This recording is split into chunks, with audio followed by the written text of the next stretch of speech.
That is with our first menu. The second is the format. One is the row number. It is most of these are self-explanatory. If I click on no, the row numbers are off.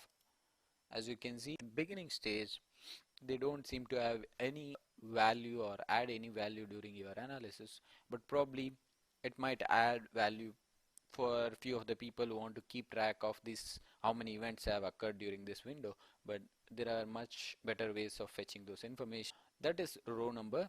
We'll disable it. There are wrap results. It's self-explanatory, like it's like any text editor to wrap the logs or not.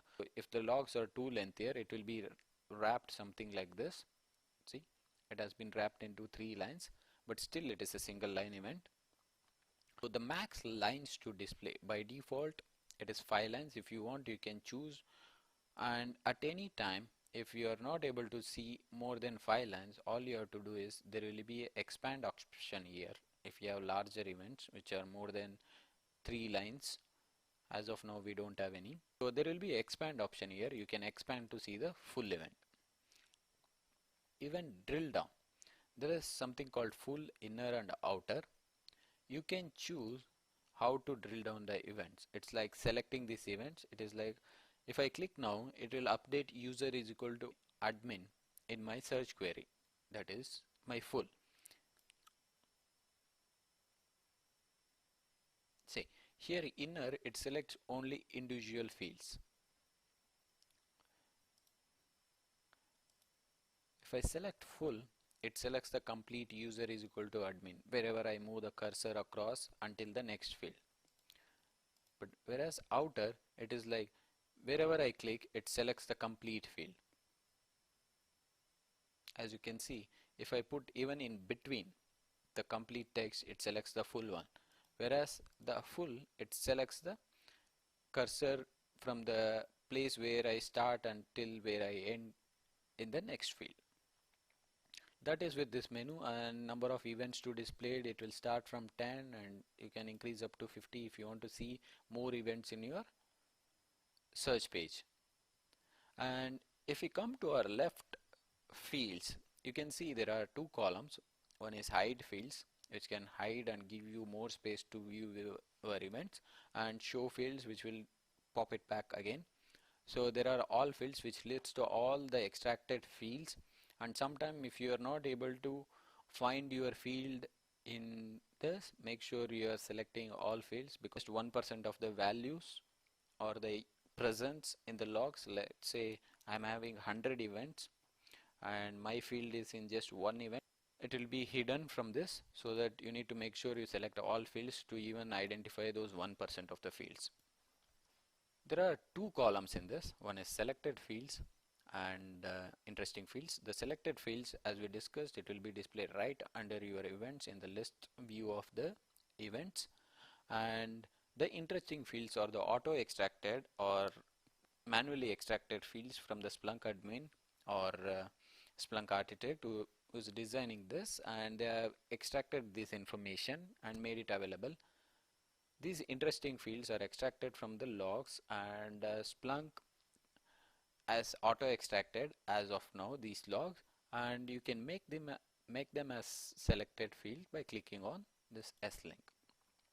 One more key piece of information is you can see on the fields left side there is something named as a asterisk, it's not asterisk, pound sign and asterisk, and the right side there are numerical numbers. What it represents is, if you see an A, it is represents the field value is a alphanumeric value. That means it contains a number and alphabets. Whenever you see alpha right next to the field, it is represented, or it is understandable that it is an alphanumerical value. If you see source type, it says audit trial. Here it says just alphabetical value, but even if you have numbers, it works. So that is one way of saying that it can handle alphanumeric values. Similarly source, similarly host.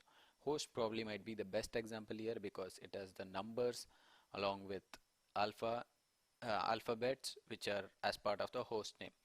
If you see some other fields like date underscore time, mday and hour, these are numeric values. Now, these fields will never have alphabetical values. By the name it is clear that these are the date fields, but to understand what this hash symbol or alphanumeric symbol means, this represents the acceptable field values that it can handle. On the right side there is some digits that are represented. These represent the unique values. You can see date underscore second, that means it has 60 values.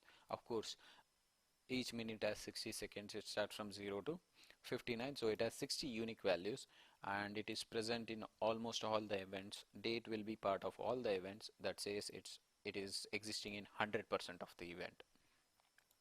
From this fields menu you will get field name and distinct values and the percentage coverage of events that are we got from our search result. We will see the reports menu where it shows the quick options to create visualization. Let me say top values of the second. It will give me automatic visualization.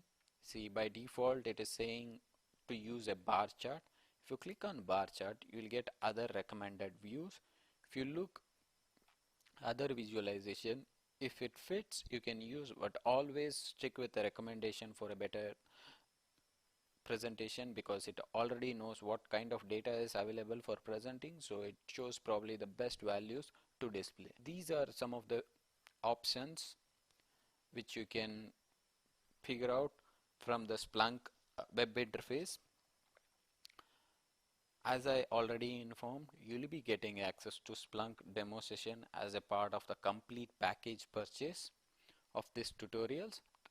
Try to get into the package deal and you will have access to 30 days. You can play around with your instance. You will have kind of dedicated instance. You can search, create visualization, create alerts, report, all this stuff, and you can probably even practice your search queries.